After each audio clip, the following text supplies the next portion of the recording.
welcome into the Why You're Wrong Fantasy Football Podcast. It is episode 42. We are on week 11. Bryan, there's only 4 weeks left of the fantasy regular season, and I am dead inside, which is why I'm wearing my Nightwalker shirt, because I am cold and dead. Fantasy football has been cruel to you this year, but I can't say it has been miserable, but go on. I'm doing pretty hot so far. I mean, 6-4 in the majority of my leagues. I'm not at the top, but I'm not at the bottom. I'm sitting in the fourth or the third slot in most of my fantasy leagues. So gotta have a strong ending in these last 4 weeks. And it's not like normal years where we should only have 3 weeks left because of the extended season. So 4 weeks to actually either make or break playoffs is pretty huge for this year. Yeah, so as our regular intro, I'm your monotone master, and I am not being much of a master this season. I will admit that out loud. We do have our fantasy force here to my right, Bryan Tambo.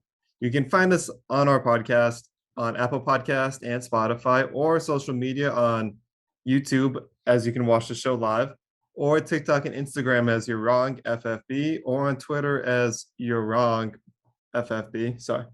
Just said the same thing twice, but you can see the description down below. It has been a rough morning and a rough week this week for me. I mean, I don't know if you want to start going off about Darren Waller already, but later in the podcast. I mean, I think it's like my first point for my headlines. So I'm just going to first dive into it. So in one of my leagues, I had been struggling all season with my main players getting hurt. Basically lost my 4 starting running backs and most of my wide receivers at this point, and my other players have been disappointing. It had been a year where I'd been just losing games consistently off of one sit start decision, or just a random touchdown, or just a pick for no reason at the end of a game. But I was going into a do or die matchup last night with the other individual who was also in a do or die situation. And it was back and forth the entire time. And we're going into the 8:00 game, the Chiefs and Raiders. And this game should be a shootout on paper. And I have Darren Waller and a 25-point lead on him. So I should win, right? On paper, I should win.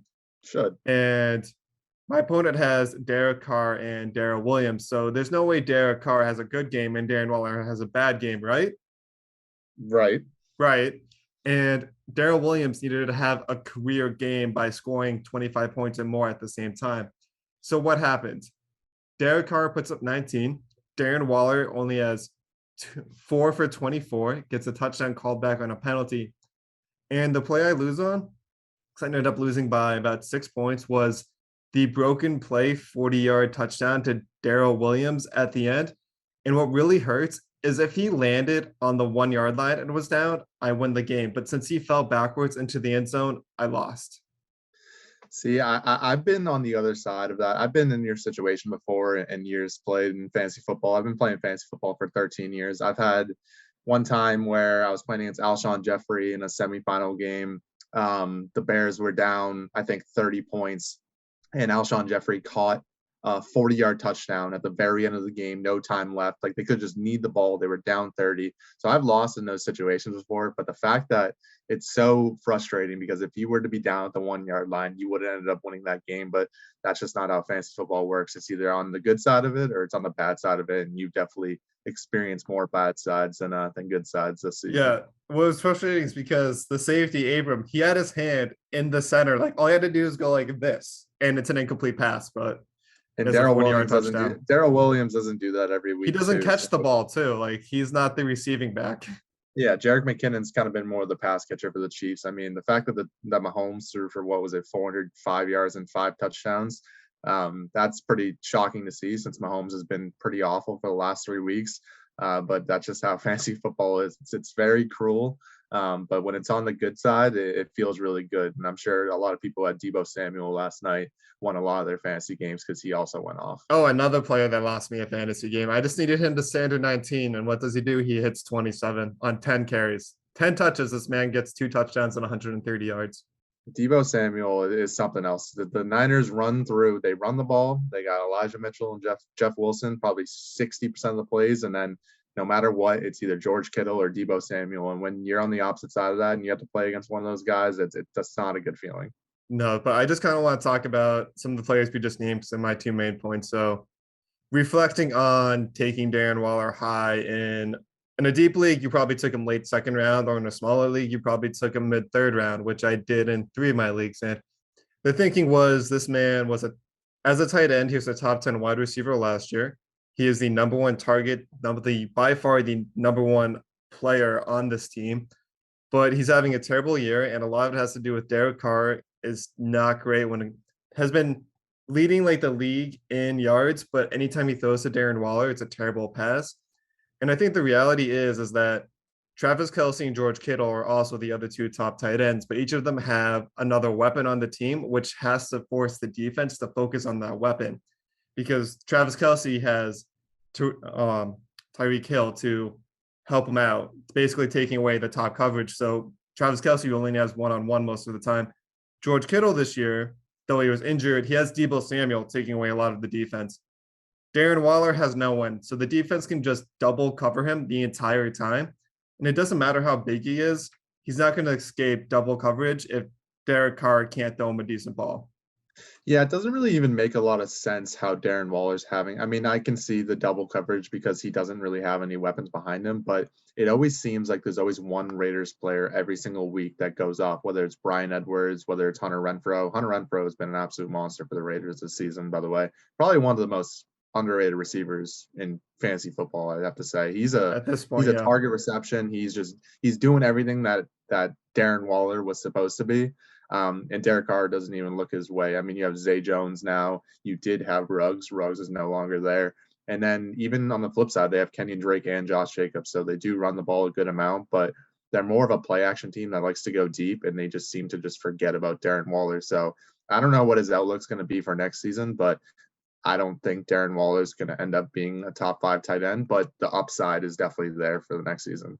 Yeah, I think the problem is like I was reading through a few emails, and I think there's been some changes in the offense recently where the individual that loved Darren Waller the most is no longer with the team. See, that's a key part of the information that you should know before you ended up drafting him at the beginning of the season. Right. I mean, Darren Yeah. Waller We all saw this coming. He will turn around at some point because he's just not getting the touchdowns that he deserves. And I think that when the Raiders are going for a push to the playoffs and they actually need to win games, they're going to have to force feed the ball into Darren Waller's hands. They can't keep going with Hunter Renfrow and Bryan Edwards for the rest of the season. Like, they got to do something to change it around. I mean, because that's how you end up only getting 14 points versus the worst defense in the NFL. Yeah, I mean, I'm still on the train that Darren Waller is a buy low candidate in most leagues because you can get him for so cheap. But at the same time, it's like we could see this for the rest of the year, and we don't really know. It's kind of a gamble. If you're in the how many weeks have we had so far? 10. If you're in like the 3 and 7 range right now, and you're really trying to make a push, and you got a terrible tight end, maybe just try to ship off a receiver or running back trying to get Darren Waller because he could have a monster second half. We really don't know. He should. But then again, he might not. So we'll see. Yeah. So I just wanted to, before we move on to some of your points. So Deebo Samuel has been dominating through the first 10 weeks. Every year, it just feels like we've been waiting for the shoe to drop for a Deebo Samuel injury to come up and end the season, but it hasn't happened this year yet. At this point, are we going to be talking about Deebo Samuel as a top 24 pick for next season? I think we are, because the way that they were using him last night, I mean, I don't know how much you watched the game, but they were using him out of the backfield. They were using him on slant passes. They were using him on deep routes, screens. It seems like the offense is starting to run through Deebo Samuel, and it's kind of a surprise because I didn't expect Deebo Samuel to do this. I mean, first of all, he's been injured every single year for at least a couple of games. He's not injured this season. He's one of the fastest wide receivers I've ever seen. When he caught that slant pass for the 40-yard touchdown on that 4th and 5, I was like, all right, maybe Deebo, we should start giving Deebo a little bit more respect. But I wasn't big on him to start the year, and to see where he's at now, he's got, I think he has the most catches in the league, right behind Cooper Kupp, the most yards right behind Cooper Kupp. So I think it's time to start giving him a little bit more respect. But for next season, I don't know if the injuries are going to start flaring up at that point. So I think he's basically the biggest and baddest glass cannon we have seen for a while, because when he's healthy, he is a fantasy machine. But we all know this is his first year, I think, since high school. He's been able to not get hurt yet. So it's like one of those things where I think it's going to be the problem, whereas people want to take him like in the second or third round because they know how talented he is, but he'll fall to the end of the third round because of that just the injury fear. Yeah, I think in which George Kittle's name too, he gets a lot of coverage. Even though George Kittle did have a good game last night, and he's a top tight end, I think that the thought around George Kittle is only making Deebo Samuel better. And I also think that Brandon Ayuk is going to have a Hollywood Brown last season second half comeback. I still believe that Ayuk is going to be somewhat decent for the second half of the season, but it's not going to be consistent. He's going to have his like 25-point games and he's going to have like a 4-point game. So the 49ers offense is tricky. My note to myself is that I hate drafting any 49ers because of what Kyle Shanahan does. But if you have Deebo and you have George Kittle, the offense seems to run right through them. So you're in a pretty good spot right now. So, Brian, are the Patriots Super Bowl contenders? They are Super Bowl contenders. The way they have played in the last 2 weeks, we have a top 10 defense and we have a top 10 offense. I believe there's only 5 teams in the NFL that have that. I think it's the Bills, the Rams, the Cardinals, the Bucks. No, maybe not the Bucks. There's one other team in between there. Packers? It could be the Packers. I remember it was an odd team. I believe it actually might be the Packers. So it's the Packers. 4 teams that are pretty elite who are Super Bowl contenders right now, and then the Patriots. I mean, the Patriots just absolutely blew the Browns out of the water. They have won 5 in a row now. They're at the top of the AFC, half a game back behind the Bills. I think the biggest test for the Patriots right now is that we play Buffalo in 2 weeks, and then we play them again at the end of the season. And if we lose both those games, then I wouldn't consider us Super Bowl contenders. But if we win this first game against Buffalo, I can see the Pats being real threats in the AFC. And people don't want to believe it too because we don't really have the star-studded talent around the offense and the defense. But it's just such a Bill Belichick scheme that we're just playing such smart football, don't turn the ball over, get a lot of turnovers on defense, and it's just playing just absolutely unbelievable. I mean, 45 points that's kind of tough to do. I think one of the real advantages of the Patriots offense right now is that there's no true elite number one studs. So defenses can't game plan around certain players. You just have to game plan a good defense.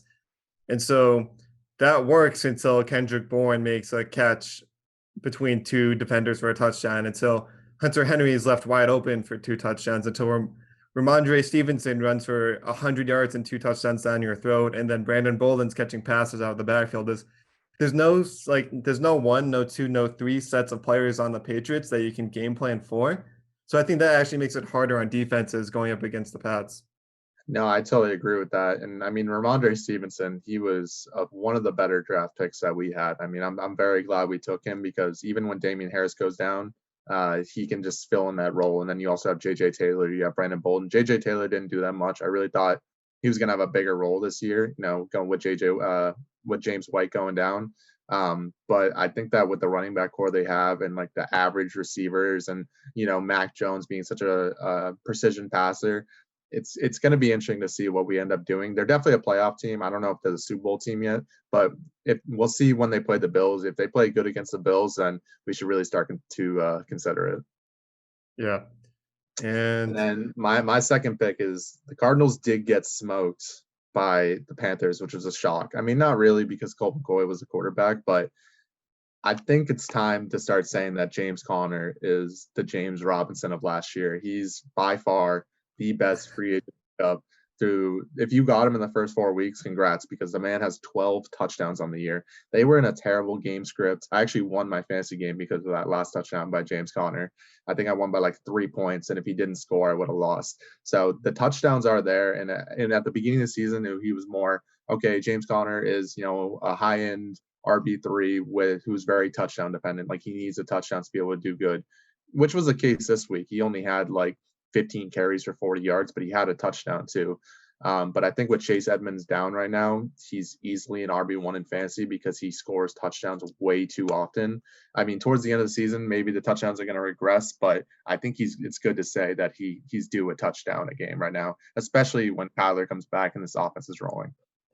Let's just teleport 13 weeks ago to when you wanted nothing to do with the man, and now he's your savior.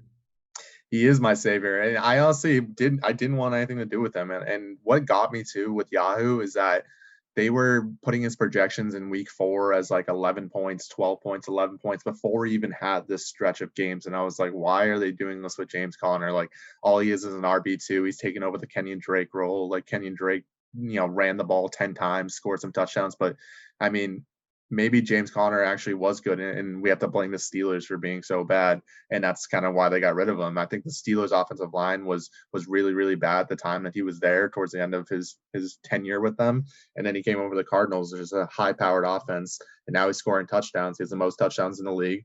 I think he's like the RB5 on the year or something like that, something ridiculous. So James Conner is looking good, and if you got him, he's definitely startable for as long as Chase Edmonds comes back.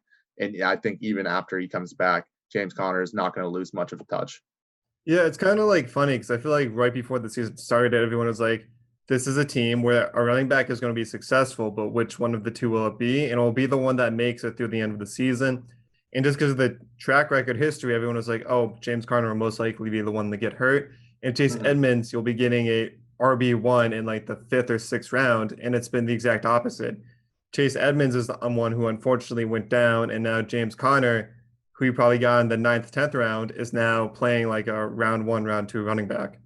Yeah, I don't see Chase Edmonds being too much of a factor when he comes back, and who knows how long this injury is actually going to keep him out. I mean, he's off IR in 2-3 weeks, and then he's going to be eligible to return. Like, do they just roll with James Conner for the rest of the season, or does Chase Edmonds fill back into his role? It's going to be interesting, but for now, it's safe to say going into playoffs or fantasy football, James Conner is someone you need to start in your lineup every single week, and it's just no question about it.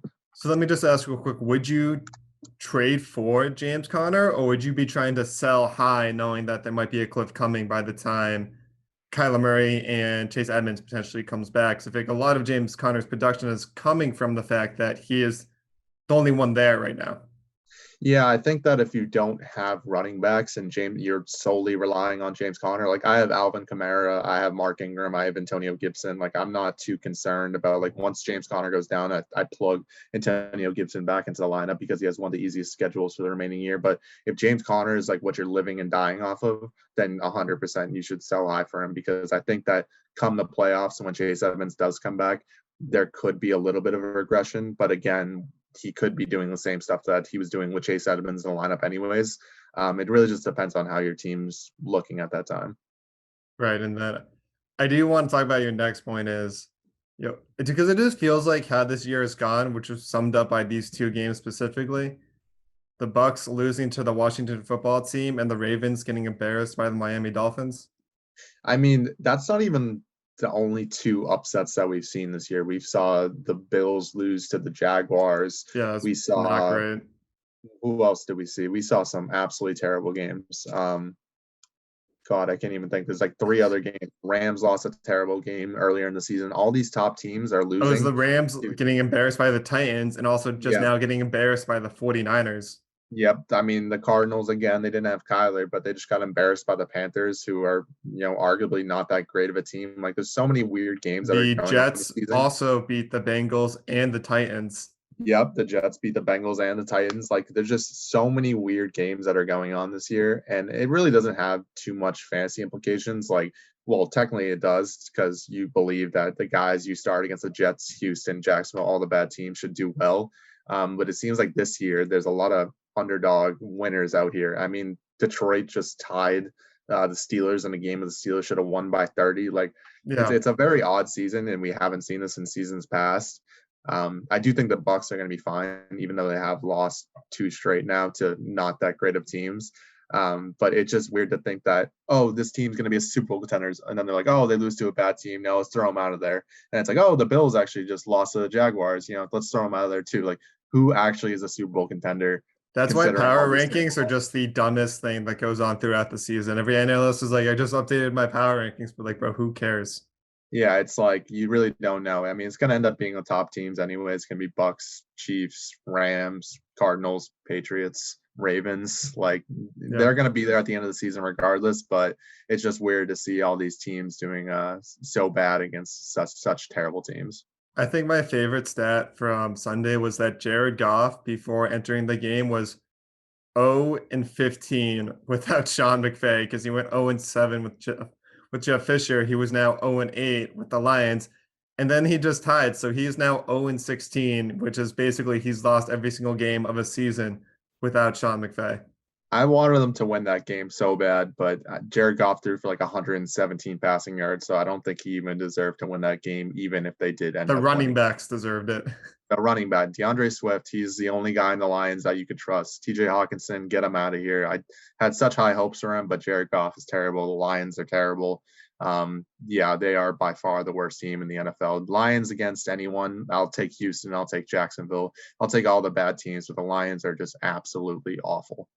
But to my last point, Mike Williams, he is so frustrating to have on your team, and you want to start him so bad, but I think that I can give him one more week, and if he doesn't do well, I think it's time to We've been put saying him one on the more bench week for for the good. past 3 weeks Because he deserves it. You have 30 points in week 1, and then you have 18 points in week 2, and then you have 30 in week 3. Like it's like he has the talent to be able to do it, and I'm not blaming it just on him, even though he did drop a pass for a touchdown that he should have had on a slant pass.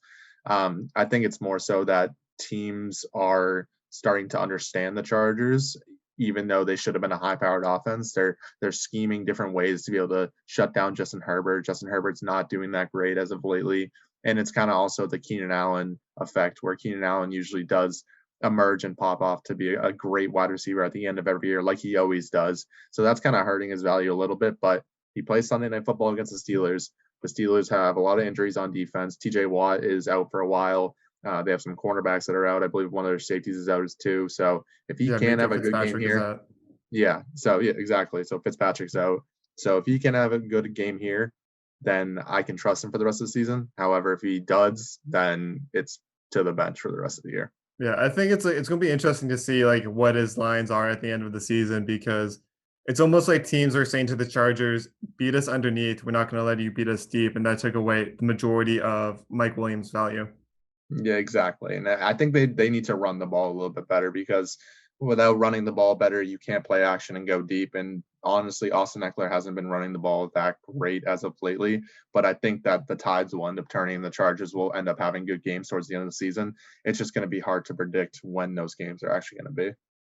Right now, so moving on, the Devil's Advocate team. Honestly, their quarterback is now Derek Carr, because I hate Derek Carr with a burning passion. But so our lineup this week was Brandon Ayuk, Mike Evans, Jonathan Taylor, Boston Scott, Zach Ertz, and Melvin Gordon as their flex.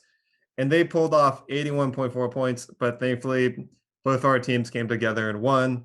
I'm 6-4 versus this team. You have upgraded to 4-6. I want you to turn this around, Bryan. I can't have you lose the Devil's Advocate team by the end of the season. Hey, first of all, I don't want to hear you're 1-9 in one of our leagues. You're 5-5 in the other league. I'm 6-4. I got you in both rankings. I think you're plugging and playing guys into the Advocate team and not running it by me. And I should be like 6-4 right now. So I'm gonna put my foot down. Investigate. Like, Okay. hey, I don't like this. But yeah, Okay. Jonathan Taylor just kind of just ruins this whole team because he's so damn good. And I just Right. Is Jonathan Taylor a top 3 pick next year, Bryan? Can you admit that? Yes. Okay. Yes. Maybe. Maybe. Derrick Henry, Dalvin, maybe Jonathan Taylor. Is Dalvin a top 3 pick still? Actually, no, he's not. He's not. I really don't know how. It's going to be interesting to see who ends up in the top 5 spot, but it's definitely going to be 5 running backs, and Jonathan Taylor will be part of those 5 running backs. I think we're going to see the first time next year when no one's going to be happy about having a top 5 pick. No, definitely not. I mean, there's so many running backs that have had injuries this year. I mean, there's just so much that's gone on with like the rankings and how we rank people, from Dalvin to Christian McCaffrey to Alvin Kamara to, now Jonathan Taylor as like the best player in fantasy football. So it'll hurt to take Jonathan Taylor, but he is so damn good. He's had 100 yards in 7 straight games and a touchdown. Like, it's kind of tough to say that he's not the RB1. He's also playing with one of the best offensive lines. So it's like he literally has 100 yards between the tackles to run to. Yeah, I'm done talking about him. Okay. So some impactful news. Aaron Jones went down. He's going to be out for 1 to 2 weeks. And as we saw, A.J. Dillon came to life, having over 100 yards and 2 scores. He now gets a chance to show the Packers why they should have not signed Aaron Jones for a 4-year contract. I definitely easily see Aaron Jones being traded in the near future, because This is just another example of why teams don't like signing running backs to second contracts. Yeah, I mean, Aaron Jones is good when he plays, but he's just so streaky. And it's like we should have expected that going into the season too, because what last year he started the season like 5, 6 weeks, he had like 10, 12 touchdowns or something like that. Then he got hurt, and then he had like kind of a dud, middle part of the season. Then he like kind of emerged for like a 30-point game. That's like 5 points. And then, I mean, Aaron Jones is just all over the place. I don't see the Packers keeping him unless Rodgers ends up staying. So if Rodgers is out, Adams wants out, they're just probably just gonna, throw everyone away and just start rebuilding at that point. Right. Then Cordell Patterson, likely out for Thursday Night Football just due to an ankle sprain. And then those were really the only two fantasy relevant injuries. So it was like finally the first week where we didn't have 10 guys go down.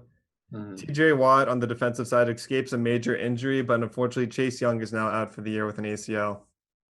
Yeah, I saw that Chase Young. I actually couldn't watch football this weekend, but I got the update about Chase Young. That definitely hurts the Washington football team for sure. But I mean, they just beat the Bucs, so what can we really say? And Fitzpatrick actually comes back, I believe, next week. He comes back, or maybe the week after that. So maybe things will turn for the Washington football team. Maybe we'll see Antonio Gibbs season second half, and maybe some good things will happen for them. Yeah, of course, the 1 week where it's like they're injured, they're playing against the Tampa Bay Bucks. This will be the one time that you can't play Antonio Gibson and he gets like 2 touchdowns and a bunch of yards. It's just like, of course. Yeah, I left him on my bench. I mean, thank God I won, but I mean, 20 points against the Bucks defense, and when he can't even run against a terrible run defense, like it's just so sad to see. Well, I think it was more just like everyone was worried about the 3 running back rotation after we saw what they were doing the past 2 weeks, that you had to just stay away from one of the best rushing defenses in that case. And honestly, both of his touchdowns were just like the team just happened to be within like the 5 yard line. It wasn't Antonio Gibson didn't break away any big play. It was just they got lucky and were right on the goal line. Yeah, I mean, he also has the third easiest running back schedule to end the year, so I think good things are coming for Antonio Gibson. And he carried the ball 24 times. Like that's very promising. He had the bye week, he had the shin injury. Seems like the shin injury is not going to be that big of a factor, hopefully for the rest of the season. And if he's getting 24 touches against the Bucks, like, I mean, that's a pretty good sign. Right. But let's get into some studs of the week, Brian. We've got quarterbacks, of course, the usual 3 up there. Josh Allen, 21.9. Dak Prescott, 26.3. Literally, the Cowboys were like, we don't care about the mercy rule. We're going to keep scoring even if it's 4th down. Patrick Mahomes had a 5-touchdown night, giving him 36.2. From that Cowboys performance, CeeDee Lamb had 2 nice touchdowns for 25.6. Stephon Diggs was the one wide receiver to actually be good against the Jets, 26.2. And then Deebo Samuel embarrassed the Rams with 27.8. And it was a week of the backup running backs being top 3 running backs with Darrell Williams, 24.9, Ramondre Stevenson, 24.5, and AJ Dillon, 25.8. AJ Dillon's he's going to be good while Aaron Jones is out. And I hate to say it because I'm playing AJ Dillon in one of my leagues. I'm playing against him in one of my leagues. But he's going to be sneaky good for your little push to the playoffs, because if you have AJ Dillon, I mean, 25 points is pretty promising, and they have a pretty easy schedule, I think, for their remaining 4 weeks before fantasy football playoffs. So if you have them, good for you. Yeah. And then tight ends, it was a week where the top tight ends were back up there. We had Mark Andrews at 15.3, Travis Kelce at 15.9, and Hunter Henry catching 2 touchdowns for 17.7. It really just feels like every time Hunter Henry catches the football, it just happens to be in the end zone. Yeah, he does catch a lot of touchdowns. It is kind of crazy. And when Jonas Smith is out, Hunter Henry's even better from it. And I also just saw that Hunter Henry is the number 3 tight end on the year right now, which is actually insane. So I think it's time to start picking up Hunter Henry and playing him when Jonas Smith is out, or even when he's not out, because Mike Gesicki had 0 and Hawkinson had 0. So starting Hunter Henry is probably better than most tight ends right now. Even Darren Waller, maybe, I don't know. Yeah, it's been a year where it kind of feels like my strategy has completely backfired, where streaming quarterbacks have only punched me in the stomach every week. And having that dependable top end tight end has been also the worst feeling, because all these other tight ends you could have got in the 5th, 6th, 7th, 8th, 9th, or even undrafted have all been top 10 tight ends. Yeah, and I still think that my conspiracy about those quarterbacks in the 10th, 11th, 12th round, what do we have? Stafford not doing so hot now. Tannehill definitely not so hot. And Jalen Hurts still the QB3 on the year. He's going to make a run for that QB1 at the end of the season because the Eagles do have the best wide receiver matchups to end the year for easiest schedule. So one, Devonta Smith's going to be a beast at the end of the year, and two, watch for Jalen Hurts to be the QB1 at the end of the season. It's going to end up happening. Yeah, Devonta Smith is this year's Hollywood Brown, and it's frustrating me because I dropped him at the exact same time as I did Hollywood Brown last year. And would you know that he's literally just crushing it, and it just infuriates me because I've been sitting Two, here playing Mike Williams instead. two 20-point weeks from Devonta Smith. I mean, hopefully the touchdowns keep on coming because I'm loving the connection. Maybe that's just gonna be a common theme, Brian. Just be on the lookout for whichever wide receiver I drop in week 9 or week 10 every single year, and that guy's gonna be a monster. Hey, I've never felt more confident in my life about that Hollywood Brown take last year, and look where that ended. So Yeah. watch Devonta Smith in the second half. 6.7 points versus the Dolphins. That's where that's ended right now. Yep. All right, so just to round it off, our kickers of the week, we got Harrison Bucker at 12, Jake Elliott at 14, and Zane Gonzalez at 17. And then defenses, Packers at 17, which we probably didn't see. Dolphins at 17, which we clearly definitely did not see. And then Matt Ryan helped the Cowboys get to 23, especially with that special teams touchdown at the end. You want to know what's funny is that in my other league, I had the Ravens defense and the Dolphins defense on the same team. And I was like, oh, the Dolphins play the Jets next week. I'll keep them on my bench just to prepare for the week after. And the Dolphins had 17 and the Ravens had 5 points, 4 points. I was like, that just doesn't make any sense. Dropped the Dolphins defense to play the Ravens, which was super infuriating because that would have helped me win a game. I mean, there's no way I would ever start the Dolphins against the Ravens because the Ravens should have won that game by 30. But it was just such a slap in the face that they had 17 points and then they're just on my bench. But again, I would have never started it. Speaking of slaps in the face, moving on to our duds. This guy is a running back now. So Cordell Patterson, 4.4. Javonte Williams, 5.9. Alex Collins, 5.4. Darrell Henderson, 6.1. At wide receiver, it just continues to hurt every time he's in this category. Mike Williams, 5.3. Mari Cooper is just disappeared, 7.1. Marquise Brown at 6.7. Cole Beasley, 2.5. And a 45-point win. That hurts. Then both Seattle wide receivers, DK Metcalf and Tyler Lockett, under 4 points. Terry McLaurin is just he didn't kill you, but 8.9 was not what you were hoping versus one of the worst pass defenses. I completely agree with that. And then going on to quarterback, Aaron Rodgers and Russell Wilson both had terrible games in the snow, going for 11.4 and 7.6. Justin Herbert, 13. This one hurt me a lot because I played him because of how consistent he's been the past few weeks, and he was playing against a bad defense. And he didn't even play a bad game. It was just Carson Wentz ended the game with 7 points because they had a defensive touchdown and 2 rushing touchdowns. So Carson Wentz played a good game, but didn't need to throw a single touchdown. So he didn't even. You fell into the trap of his good Thursday night football game, and then you started him again. It was bad game script. I'll give you that. But I do think moving forward, Carson Wentz will be a lot better. Even though I think Michael Pittman had like 9 points still. He did. Even in a bad game. So with Michael Pittman, being an emerging wide receiver for fantasy football, I think that Carson Wentz is going to be pretty decent, somewhere between like the 15 to 20s for the rest of the season.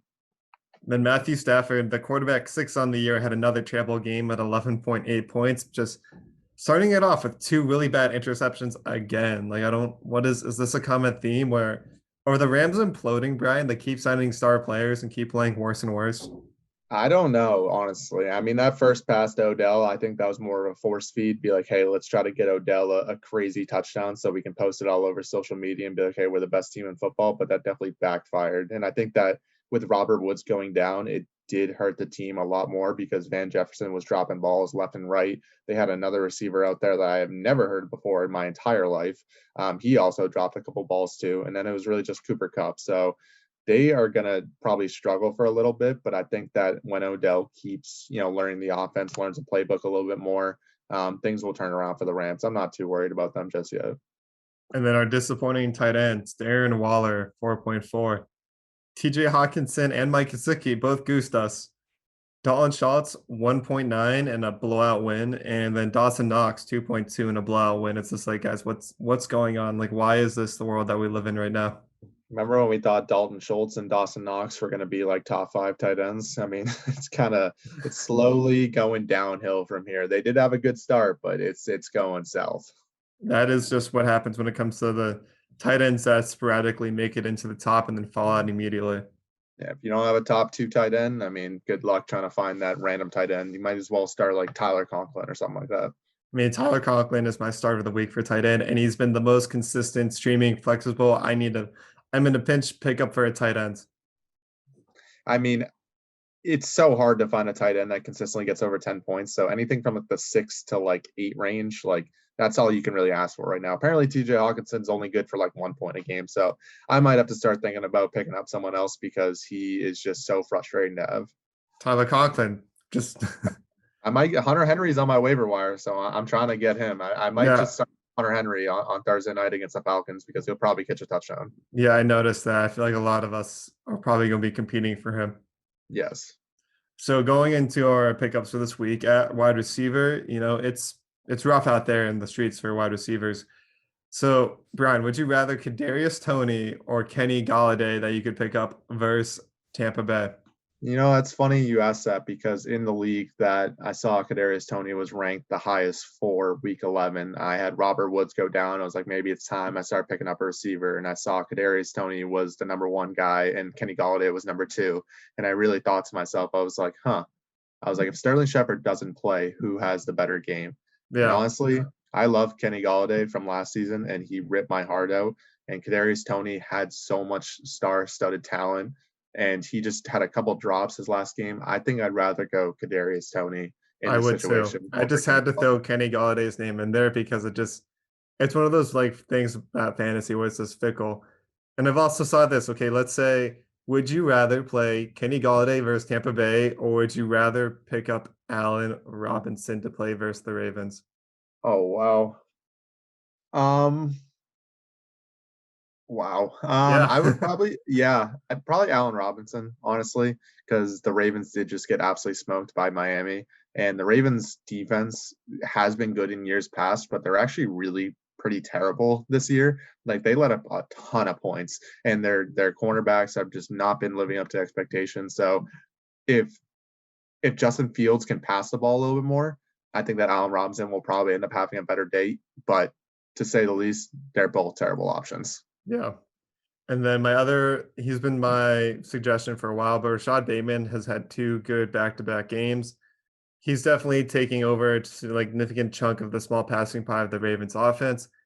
Even though versus Miami, he literally did nothing until literally the last drive, but he walked away with, I think it was like, he had like 80 yards and 6 catches, which isn't terrible for a wide receiver too. No, I actually played against him in 2 leagues, and I was shocked to see how well he actually did. And I think that Hollywood Brown didn't have that good of a game, but I think that Hollywood will probably have better games in weeks to come. And I just think that Rashad Bateman's kind of just a target hog who gets those 10 to 11-yard catches. So he's actually turning out to be pretty decent. I just don't think he's ever going to have huge games going forward. But nevertheless, he's probably a pretty good start against Chicago for this week. And then my pick is McCole Hardman versus Dallas. If Mahomes can throw for 400 yards and 5 touchdowns, doesn't look like Josh Gordon's even a threat anymore. He does nothing on that offense. Tyreek Hill, still Tyreek Hill. And then we got Travis Kelce, who's starting to have a better second half of the season. I think he had 15 points something this week or whatever it was. But if you're looking for a guy and you don't want to start Kenny Galladay and you don't want to start Allen Robinson and you want a 30-point week out of a guy, you're either going to get 2 points from McCole Hardman or you're going to get 30 from him. There's no in between. So it's more of just a boomer bust play. Fair point. And then at running back, it's also like it's dry out there. There's not much. So my pick would be Wayne Gallman versus New England because Cordell Patterson was out and he got the bulk of the carries over Mike Davis. So this is really just a volume play at this point if you're desperate. So Wayne Gallman could be in for 10 to 15 carries. Maybe he falls into the end zone. I like that. I mean, again, the running backs are so bad. I chose Deonta Foreman or I don't even know how to say it. Deonta Foreman for the Titans. Jeremy McNichols is. I thought he was going to be a beast, and he's just not used whatsoever in that offense. They do not even care about him. They might as well just keep him on the sideline because they literally just don't do anything with him. Peterson, again, not that great either. And Foreman actually carried the ball more than Peterson and McNichols combined. So I think moving forward, they're going to use Foreman a lot more. He actually did look pretty good. I mean, again, would you rather have him, who's a young running back, who's a bruiser like Derrick Henry, or do you want a 38-year-old Adrian Peterson or Right. a guy who just catches balls in the backfield? I I think think like Foreman's going to be the guy going forward. I feel like they signed AP just because they needed like someone that they know they could throw into the line 1,000 times. But I think Deontay Foreman has showed them that, okay, I'm back from my injury. I'm still somewhat relevant. I can be almost a more usable running back in the passing game because you can't really throw the ball to AP anymore. Yeah, I think Foreman will. I think he's going to be one of the more popular ads for this week. I think that he is the guy to own in Tennessee, even though there's speculations about McNichols and Peterson. But it seems like I don't know. It just seems like that whole backfield is just so crowded, and they're not going to do much anyways. But if you need one of them, it's probably going to end up being Foreman. And then moving on to the more streamable positions at quarterback. If he's still on the waiver wire, I just Cam Newton versus Washington. Washington has the worst defense versus quarterbacks right now. They just lost Chase Young. Cam Newton, is he the best passer? No, but this man will run the ball as many times as he possibly can. So you could be in for a day where he ends with like 100 passing yards, but he has 100 on the ground and vultures 2 touchdowns like he did from Christian McCaffrey last week. Yeah, I mean, depending on if they actually end up starting him, I mean, he probably will score again because they love to show Cam Newton in the spotlight. But if you need someone, I guess Cam Newton's not that bad of a start. He And then is I chose taking first team reps this week to be the starter. he will end up being a starter. PJ Walker just isn't in it. And I honestly think when Sam Darnold's healthy too, Cam Newton is automatically the starter. And I don't think there's any thought or doubt that's going to happen. But if Cam Newton can keep it up, as long as he doesn't absolutely implode and do something absolutely atrocious, I think he's a starter for the rest of the season for the Panthers, no doubt about it. But my pick, I chose Mac Jones against Atlanta. Mac Jones, I mean, he's looking like a 2001 Tom Brady right now. Atlanta's defense is absolutely terrible.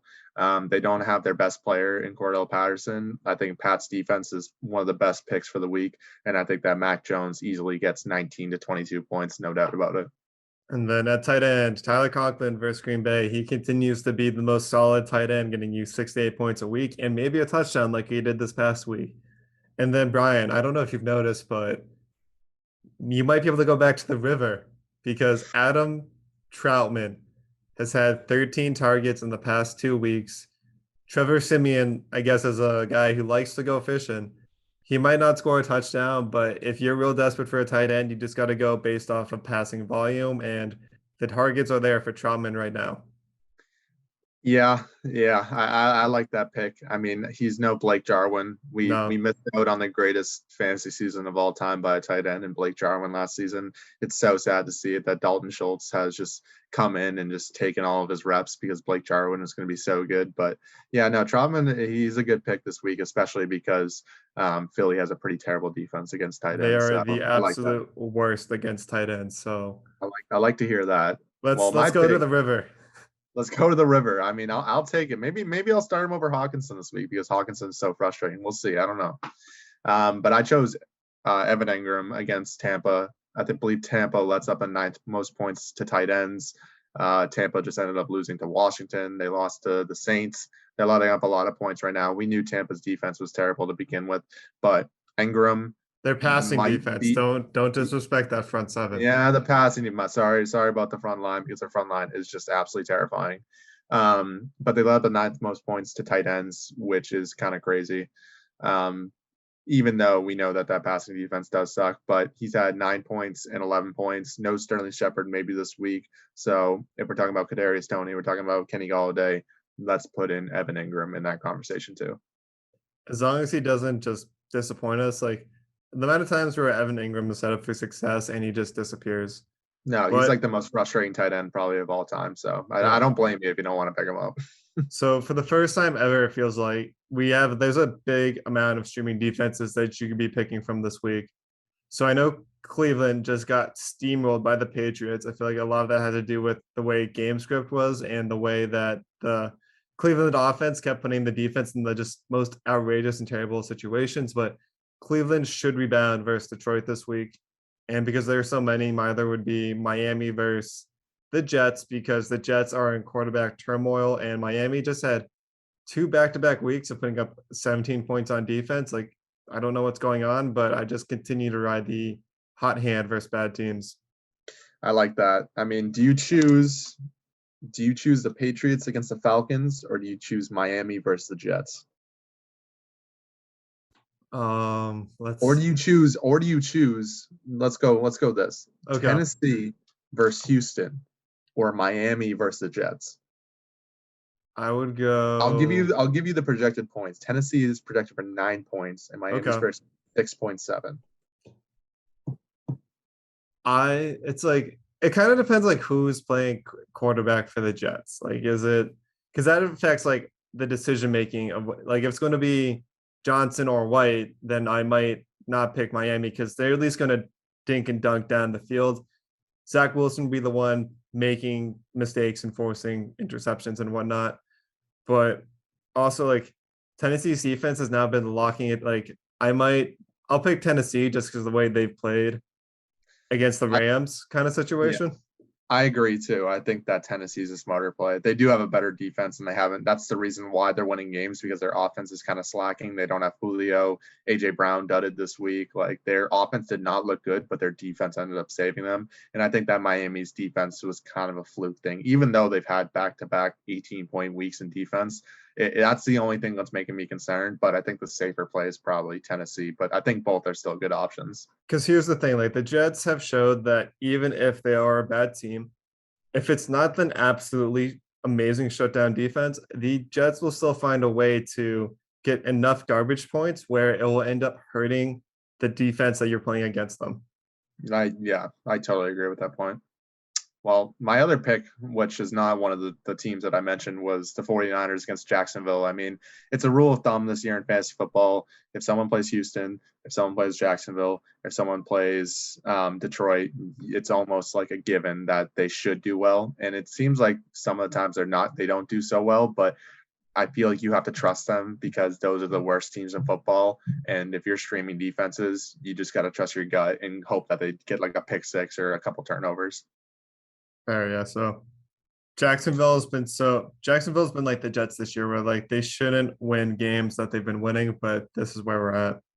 I take Jacksonville as the third best worst team. I think it goes Detroit, Houston, Jacksonville. Yeah, I feel like Jacksonville has the promise of those three teams to get better at some point. They've been looking better as of recently, so I think that they're going to keep continuing to do a little bit better. If Trevor Lawrence can clean up some things, James Robinson is an absolute monster in fantasy football this year. That Agnew guy is like the most versatile player in the NFL. Like, he's absolutely shredding defenses. So I think Jacksonville will end up being okay, but probably won't make the playoffs or do anything crazy. No. But as always, Bryan, it's been a pleasure talking to you this week. If anyone out there listening has any questions or comments or have any start decisions, let us know in the comment section below. And as always, Bryan, cheers. Cheers.